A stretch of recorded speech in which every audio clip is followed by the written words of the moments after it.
What are the charge carrier transport principles? In this block, the two transport mechanisms will be discussed: diffusion and drift. We will discuss that for net movement of charge carriers, either a concentration gradient is required or an electric field is required. Let's consider a free gas of particles at a temperature larger than the absolute zero. In case of a free electron gas, these particles are electrons. The particles have kinetic energy and can move around freely. All particles move around in a so-called random walk. They move in random directions until they collide with another particle. After the collision, both particles will move in a different direction and the velocity of the particles is changed. In a free electron gas, the interaction of the particles is ruled by Coulomb-Coulomb interactions. The particles not really collide into each other, but they bend each other trajectories.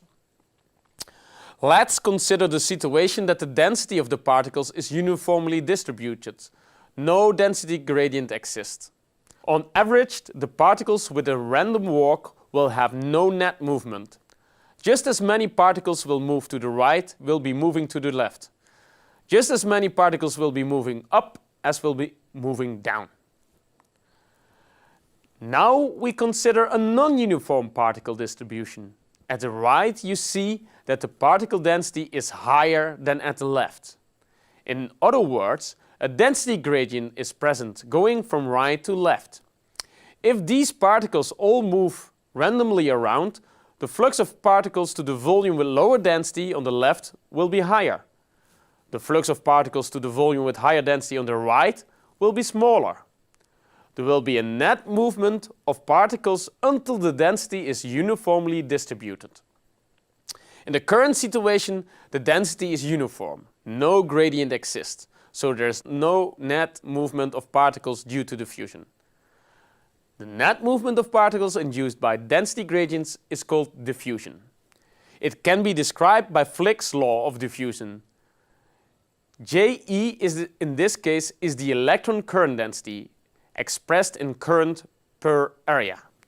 Q is the elementary charge.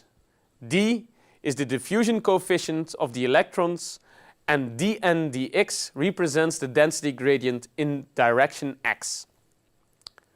Diffusion of electrons results in a net movement of electrons to the location with lower electron densities. Diffusion will be present as long as there is a density gradient.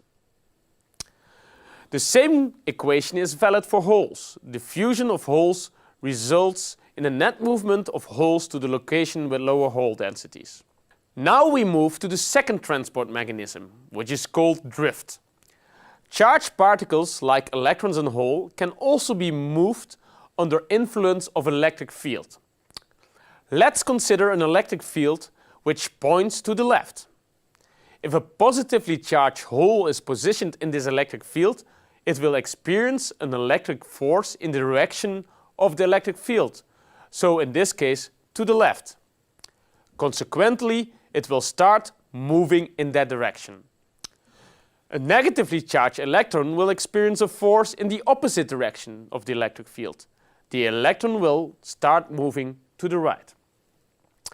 The current density induced by an electric field is given by the product of the density of electrons N, the electron charge Q, the mobility constant mu, and the electric field E. Similar, the whole current density induced by an electric field is given by the product of the density of holes P, the electron charge Q, the mobility constant mu, and the electric field E. The presence of an electric field can also be represented in an electronic band diagram. Let's consider again an electric field pointing to the left. In the figure you can see a conduction and valence band. The electric field induces a slope over the valence band and conduction band. The slope of the electronic band is positive in the direction of the electric field. It is important to remember that the excited electrons in the conduction band will on average always move down the slope of the conduction band, when a slope is present. The holes will on average always move up the slope of the valence band. These are the two mechanisms which are responsible for charge transport in solar cells. Holes and electrons have net movements due to either a density gradient, which we call diffusion, or an electric field. In the previous block, we discussed that we can excite electrons and holes by absorption of light. However, holes and electrons also suffer from loss mechanism. If an excited electron and hole meet each other, they are able to recombine. They join each other and lose their mobile states, or in other words, the electron is glued again to the background in a molecular orbital. We can distinguish three types of recombination mechanisms. The first one is radiative recombination. An electron and hole recombine together. The energy released is sent out in the form of a photon. As it costs at least the energy of a band gap to excite an electron and hole pair, radiative recombination sends out a photon with at least the energy of the band gap as well. The second recombination mechanism is Auger recombination. The energy released by the recombination of an electron-hole pair is transferred to a neighboring free electron in the conduction band. This electron is excited to a higher energy level in the conduction band. This hot electron will lose its energy again as heat to the lattice of the semiconductor. The third recombination mechanism is Shockley-Reed-Hall recombination. Semiconductor materials can have various types of defects in the lattice. These defects can have energy states in the forbidden band gap, like we have seen for donor and acceptor states in the case of doping. An electron can be trapped in such defect state. If then freely moving around holes can find these trapped electrons, they can recombine as well. The loss mechanism, like recombination, determines the lifetime of the charge carriers. If the recombination rate is high, the lifetime of charge carriers is low. The diffusion length, L, is the average distance the excited charge carriers can move around and is determined by the lifetime of the charge carriers. If the recombination rate is high, the diffusion length will be shorter. When the recombination rate is low, the diffusion length will be longer. The diffusion length and the lifetime are related with a relatively simple equation. L is the square root of the product of d and tau, where d is the diffusion coefficient and tau is the lifetime. Now let's consider a p-doped semiconductor material. The holes, the blue dots, are the majority charge carriers and the electrons, the red dots, are the minority charge carriers. The holes have a small probability that they will meet an electron, and therefore the recombination rate for holes is small.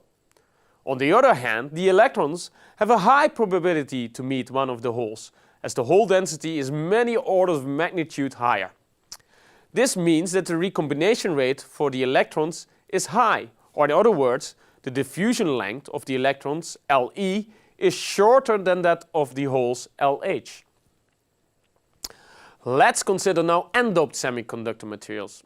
The electrons, the red dots, are the majority charge carriers, and the holes, blue dots, are the minority charge carriers. The electrons have a small probability that they will meet a hole, and therefore the recombination rate is small. On the other hand, the holes have a high probability to meet one of the electrons, as the electron density is many orders of magnitude higher. This means that the recombination rate for the holes is high, or in other words, the diffusion length of the holes, LH, is shorter than that of the electrons, LA. Important to remember is that in a doped material, the minority charge carriers have a short diffusion length in reference to the majority charge carriers. So, now we know how to excite charge carriers. We know how to manipulate the semiconductor material to create majority and minority charge carriers. And we understand the transport mechanism of charge carriers. It is time to build a solar cell using these tools. We will do that in the next block.